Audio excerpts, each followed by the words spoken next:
ನಮಸ್ಕಾರ. ಕನ್ನಡ ಮತ್ತು ಸಂಸ್ಕೃತಿ ಇಲಾಖೆ ವತಿಯಿಂದ 2025-26ನೇ ಸಾಲಿನ ಏಕವ್ಯಕ್ತಿ ಚಿತ್ರ ಶಿಲ್ಪಕಲಾ ಪ್ರದರ್ಶನಕ್ಕೆ ಧನಸಹಾಯ ಅರ್ಜಿಯನ್ನು ಆಹ್ವಾನಿಸಿದ್ದು, ಆನ್ಲೈನ್ನಲ್ಲಿ ಧನಸಹಾಯ ಅರ್ಜಿಯನ್ನು ಹೇಗೆ ಭರ್ತಿ ಮಾಡುವುದು ಎನ್ನುವ ವಿಡಿಯೋ ಪ್ರಾತ್ಯಕ್ಷಿಕೆಗೆ ಸ್ವಾಗತ. ಮೊದಲಿಗೆ ಸೇವಾ ಸಿಂಧು ಪೋರ್ಟಲ್ಗೆ ಭೇಟಿ ನೀಡಿ. sevasindu.karnataka.gov.in ಗೆ ಭೇಟಿ ನೀಡಿ. ನಂತರ ಇಲಾಖೆಗಳು ಮತ್ತು ಸೇವೆಗಳನ್ನು ಆಯ್ಕೆ ಮಾಡಿ. ನಂತರದಲ್ಲಿ ಕನ್ನಡ ಮತ್ತು ಸಂಸ್ಕೃತಿ ಇಲಾಖೆಯನ್ನು ಆಯ್ಕೆ ಮಾಡಿ. ಏಕವ್ಯಕ್ತಿ ಚಿತ್ರ ಶಿಲ್ಪಕಲಾ ಪ್ರದರ್ಶನಕ್ಕೆ ಪ್ರೋತ್ಸಾಹ ಧನ ಸಹಾಯಕ್ಕೆ ಅರ್ಜಿ ಎನ್ನು ಆಯ್ಕೆ ಮಾಡಿ. ಆನ್ಲೈನ್ ಅರ್ಜಿ ಸಲ್ಲಿಸಿ. ಒಂದು ವೇಳೆ ತಾವು ಮೊದಲ ಬಾರಿಗೆ ಅರ್ಜಿಯನ್ನು ಸಲ್ಲಿಸುತ್ತಿದ್ದರೆ ಹೊಸದಾಗಿ ತಮ್ಮ ವಿವರಗಳನ್ನು ನಮೂದಿಸಿ ಲಾಗಿನ್ ಆಗಿ, ಅಥವಾ ಈಗಾಗಲೇ ನೀವು ನೋಂದಣಿ ಮಾಡಿಕೊಂಡಿದ್ದಲ್ಲಿ ನಿಮ್ಮ ಮೊಬೈಲ್ ಸಂಖ್ಯೆ, OTP ಹಾಗೂ ಕ್ಯಾಪ್ಚಾ ಅನ್ನು ನಮೂದಿಸಿ ಲಾಗಿನ್ ಆಗಿ. ಈಗ ಕನ್ನಡ ಮತ್ತು ಸಂಸ್ಕೃತಿ ಇಲಾಖೆ ಚಿತ್ರ ಶಿಲ್ಪಕಲಾ ಪ್ರದರ್ಶನಕ್ಕೆ ಪ್ರೋತ್ಸಾಹ ಧನಕ್ಕಾಗಿ ಅರ್ಜಿ ಸಲ್ಲಿಸುವ ವಿಧಾನವನ್ನು ನೋಡೋಣ. ದಯವಿಟ್ಟು ಗಮನಿಸಿ. ಸರ್ಕಾರದ ಮಾರ್ಗಸೂಚಿಯನ್ನು ವೀಕ್ಷಿಸಲು ಇಲ್ಲಿ ಕ್ಲಿಕ್ ಮಾಡಿ. ಅರ್ಜಿ ಸಲ್ಲಿಸುವ ಮುನ್ನ ಮಾರ್ಗಸೂಚಿಯ ಅಂಶಗಳನ್ನು ಓದಿಕೊಂಡು ಅರ್ಜಿ ಸಲ್ಲಿಸಿ. ಅರ್ಜಿ ಸಲ್ಲಿಸುವ ವಿಧಾನ: ಮೊದಲಿಗೆ ಕಲಾವಿದರ ಹೆಸರನ್ನು ನಮೂದಿಸಿ. ಎಷ್ಟು ವರ್ಷಗಳಿಂದ ಕಲಾ ಸೇವೆಯನ್ನು ಸಲ್ಲಿಸಲಾಗುತ್ತಿದೆ ಎಂಬ ಅಂಶವನ್ನು ನಮೂದಿಸಿ.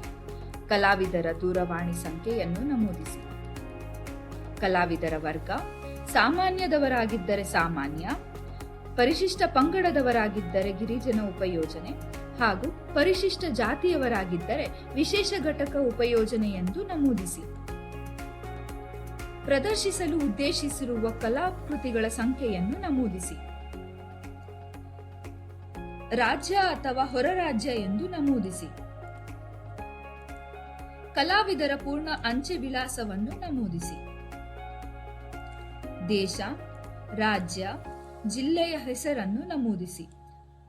ತಾಲೂಕು ಹಾಗೂ ಪಿನ್ ಕೋಡ್ ಅನ್ನು ನಮೂದಿಸಿ. ಹಿಂದಿನ ವರ್ಷ ಪಡೆದ ಅನುದಾನದ ವಿವರಗಳನ್ನು ಸಲ್ಲಿಸಿ. ಅರ್ಜಿದಾರರು ಹಿಂದಿನ ವರ್ಷ ಅನುದಾನ ಪಡೆದಿರುವರೆ? ಹೌದು, ಇಲ್ಲ. ಒಂದು ವೇಳೆ ಹೌದು ಎಂದಾದಲ್ಲಿ ಅನುದಾನ ಪಡೆದಿರುವ ವರ್ಷವನ್ನು ನಮೂದಿಸಿ. ಅನುದಾನ ಪಡೆದಿರುವ ಮೊತ್ತವನ್ನು ನಮೂದಿಸಿ. ಕಳೆದ ಬಾರಿ ಪಡೆದ ಅನುದಾನಕ್ಕೆ ಕಲಾ ಪ್ರದರ್ಶನ ಏರ್ಪಡಿಸಿದ ಬಗ್ಗೆ ವಿವರಗಳನ್ನು ಸಲ್ಲಿಸಿ. ಕ್ರಮ ಸಂಖ್ಯೆ, ಹೊರ ರಾಜ್ಯ, ರಾಜ್ಯ, ಜಿಲ್ಲೆ, ಪ್ರದರ್ಶನ ಏರ್ಪಡಿಸಿದ ಸ್ಥಳ, ದಿನಾಂಕ, ಪ್ರದರ್ಶನ ಮಾಡಿದ ಕಲಾಕೃತಿಗಳ ಸಂಖ್ಯೆ, ಕಾರ್ಯಕ್ರಮದ ಛಾಯಾಚಿತ್ರಗಳು, ಆಹ್ವಾನ ಪತ್ರಿಕೆ, ಪತ್ರಿಕಾ ವರದಿಯ ದಾಖಲೆಗಳನ್ನು ಲಗತ್ತಿಸಿ. ಒಂದಕ್ಕಿಂತ ಹೆಚ್ಚಿನ ಮಾಹಿತಿಯನ್ನು ಸಲ್ಲಿಸಬೇಕಾದಲ್ಲಿ ಆಡ್ ಅನ್ನು ಕ್ಲಿಕ್ ಮಾಡಿ. ಹೀಗೆ ಎಲ್ಲಾ ಮಾಹಿತಿಯನ್ನು ಸಲ್ಲಿಸುತ್ತಾ ಮುಂದುವರೆಯಿರಿ. ಕಲಾವಿದರ ಬ್ಯಾಂಕ್ ವಿವರಗಳನ್ನು ಸಲ್ಲಿಸಿ. ಬ್ಯಾಂಕ್ ಹೆಸರು, IFSC ಕೋಡ್,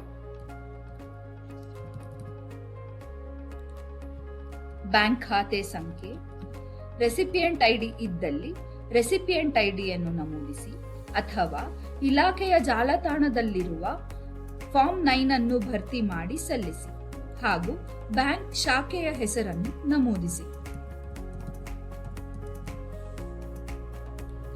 ಅರ್ಜಿದಾರರು ಹಿಂದಿನ 5 ವರ್ಷ ಅನುದಾನ ಪಡೆದಿರುವ ವಿವರವನ್ನು ಸಲ್ಲಿಸಿ. ಅರ್ಜಿದಾರರು ಹಿಂದಿನ 5 ವರ್ಷ ಅನುದಾನ ಪಡೆದಿರುವ ವಿವರ: ಹೌದು, ಇಲ್ಲ. ಹೌದು ಎಂದಾದಲ್ಲಿ ಅನುದಾನ ಪಡೆದ ವರ್ಷ ಹಾಗೂ ಅನುದಾನದ ಮೊತ್ತವನ್ನು ನಮೂದಿಸಿ. ಇನ್ನುಳಿದ 4 ವರ್ಷಗಳ ಮಾಹಿತಿಯನ್ನು ಸಲ್ಲಿಸಲು ಪ್ಲಸ್ ಐಕಾನ್ ಅನ್ನು ಕ್ಲಿಕ್ ಮಾಡಿ. ಹೀಗೆ ಮಾಹಿತಿಯನ್ನು ಸಲ್ಲಿಸುತ್ತಾ ಮುಂದುವರೆಯಿರಿ.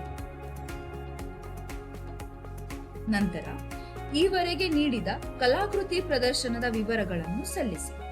ಕ್ರಮ ಸಂಖ್ಯೆ, ಹೊರ ರಾಜ್ಯ, ರಾಜ್ಯ, ಜಿಲ್ಲೆ, ಪ್ರದರ್ಶನ ಏರ್ಪಡಿಸಿದ ಸ್ಥಳ, ದಿನಾಂಕ, ಪ್ರದರ್ಶನ ಮಾಡಿದ ಕಲಾಕೃತಿಗಳ ಸಂಖ್ಯೆ ಹಾಗೂ ಪ್ರದರ್ಶನದ ಛಾಯಾಚಿತ್ರಗಳು, ಆಹ್ವಾನ ಪತ್ರಿಕೆ, ಪತ್ರಿಕಾ ವರದಿಯ ದಾಖಲೆಗಳನ್ನು ಅಪ್ಲೋಡ್ ಮಾಡಿ.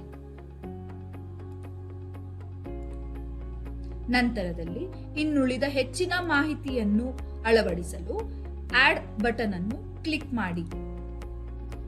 ನಂತರ ಒಪ್ಪಿಗೆಯನ್ನು ನೀಡಿ ಕ್ಯಾಪ್ಚಾ ನಮೂದಿಸಿ ಸಬ್ಮಿಟ್ ಕ್ಲಿಕ್ ಮಾಡಿ. ಅರ್ಜಿದಾರರು ಸಲ್ಲಿಸಿರುವ ಎಲ್ಲಾ ವಿವರಗಳು ಸರಿಯಾಗಿದೆಯೇ ಎಂಬುದನ್ನು ಪರಿಶೀಲಿಸಿಕೊಂಡು ಸರಿಯಾಗಿದ್ದರೆ ಮುಂದೆ ಕೋರಿರುವ ದಾಖಲೆಗಳನ್ನು ಲಗತ್ತಿಸಲು ಅಟ್ಯಾಚ್ ಅನೆಕ್ಷರ್ ಅನ್ನು ಕ್ಲಿಕ್ ಮಾಡಿ. ಒಂದು ವೇಳೆ ಅರ್ಜಿಯಲ್ಲಿ ಏನಾದರೂ ಬದಲಾವಣೆ ಇದ್ದಲ್ಲಿ ಎಡಿಟ್ ಅನ್ನು ಕ್ಲಿಕ್ ಮಾಡಿ. ನಂತರ ಮಾಹಿತಿಯನ್ನು ಸರಿಪಡಿಸಿ ಮುಂದುವರೆಯಿರಿ. ಕೋರಿರುವ ದಾಖಲಾತಿಗಳು ಹೀಗಿವೆ. ಮೊದಲಿಗೆ ಸ್ವಯಂ ದೃಢೀಕರಣದೊಂದಿಗೆ ಪ್ರದರ್ಶಿಸಲು ಉದ್ದೇಶಿಸಿರುವ ಕಲಾಕೃತಿಗಳ ಛಾಯಾಚಿತ್ರ, ಕನಿಷ್ಠ 10 ಛಾಯಾಚಿತ್ರಗಳನ್ನು ಲಗತ್ತಿಸುವುದು. ಕಲಾಕೃತಿಗಳ ಗುಣಮಟ್ಟದ ಬಗ್ಗೆ ಹಿರಿಯ ಕಲಾವಿದರಿಂದ ಪಡೆದ ದೃಢೀಕರಣ ಪತ್ರವನ್ನು ಲಗತ್ತಿಸುವುದು. ಹಿಂದೆ ಇಲಾಖೆಯಿಂದ ಮೇಲ್ಕಂಡ ಉದ್ದೇಶಕ್ಕೆ ಧನಸಹಾಯ ಪಡೆದಿದ್ದಲ್ಲಿ ಹಣ ಬಳಕೆ ಪ್ರಮಾಣ ಪತ್ರ ಹಾಗೂ ಲೆಕ್ಕ ಪರಿಶೋಧಕರಿಂದ ದೃಢೀಕರಿಸಿದ ವೆಚ್ಚಪಟ್ಟಿ ಸಲ್ಲಿಸುವುದು. ರೆಸಿಪಿಯೆಂಟ್ ಐಡಿ ಇದ್ದಲ್ಲಿ ಅದರ ಪ್ರತಿ ಲಗತ್ತಿಸುವುದು. ಇಲ್ಲದಿದ್ದಲ್ಲಿ ಫಾರ್ಮ್ 9 ಭರ್ತಿ ಮಾಡಿ ಆಧಾರ್ ಮತ್ತು ಪಾನ್ ಕಾರ್ಡ್ ಲಗತ್ತಿಸುವುದು. ಚಾಲ್ತಿಯಲ್ಲಿರುವ ಬ್ಯಾಂಕ್ ಪಾಸ್ಬುಕ್ ಪ್ರತಿಯನ್ನು ಲಗತ್ತಿಸುವುದು. ಮಾರ್ಗಸೂಚಿ ಅನುಬಂಧ 3ರಲ್ಲಿನ ಕ್ರಮ ಸಂಖ್ಯೆ 10ರ ಅಂಶಗಳಿಗೆ ರೂ. 100ರ ಛಾಪಕಾಗದದ ಮೇಲೆ ಸ್ವಯಂ ದೃಢೀಕರಣ ಕರಾರು ಪತ್ರವನ್ನು ಲಗತ್ತಿಸುವುದು. ವಯಸ್ಸಿನ ದಾಖಲೆ, ಆಧಾರ್ ಕಾರ್ಡ್, ಶಾಲಾ ದಾಖಲಾತಿ, ಚುನಾವಣಾ ಗುರುತಿನ ಚೀಟಿ ಇತ್ಯಾದಿ.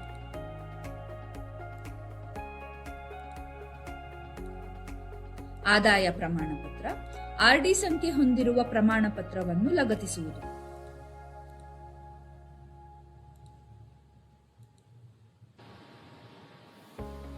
ನಂತರದಲ್ಲಿ ಸೇವ್ ಅನೆಕ್ಷರ್ ಅನ್ನು ಕ್ಲಿಕ್ ಮಾಡಿ. ಅರ್ಜಿದಾರರು ಸಲ್ಲಿಸಿರುವ ಎಲ್ಲಾ ದಾಖಲಾತಿಗಳು ಸರಿಯಾಗಿದೆಯೇ ಎಂಬುದನ್ನು ಪರಿಶೀಲಿಸಿಕೊಂಡು ಸಬ್ಮಿಟ್ ನೀಡುವುದು. ಈಗ ತಮ್ಮ ಅರ್ಜಿ ಸ್ವೀಕೃತವಾಗಿದೆ. ಅರ್ಜಿ ಸ್ವೀಕೃತವಾಗಿರುವುದಕ್ಕೆ ಅಕ್ನಾಲೆಜ್ಮೆಂಟ್ ಅಂದರೆ ಸ್ವೀಕೃತಿ ಪ್ರತಿ ಬಂದಿರುತ್ತದೆ. ಇದನ್ನು ಸೇವ್ ಮಾಡಿಟ್ಟುಕೊಳ್ಳಿ. ಧನ್ಯವಾದಗಳು.